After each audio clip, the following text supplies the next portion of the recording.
আপনি বিসমিল্লাহ বলে লাঙ্গল ধরবেন, জমিন চাষ করে যতক্ষণ ঘরে না ফিরতেছেন ততক্ষণ পর্যন্ত আমলনামায় শুধু নেকি লেখাই হতে থাকবে।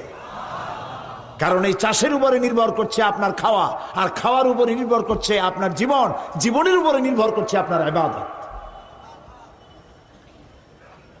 শুধুমাত্র পরের জমিনের আইলটা ঠেলবেন না। জমিনের কাছে গিয়া সারা জমিন চাষ করে ভালো, যেই না আইলের কাছে গেল অমনি লাঙ্গলের মাথা খারাপ না গরুর মাথা খারাপ হয় আল্লাহ জানে।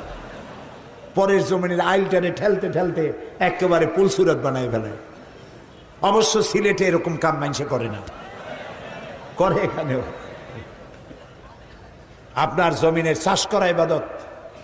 আপনি বক্তৃতা করবেন রাজনৈতিক ময়দানে, এটাও ইবাদত।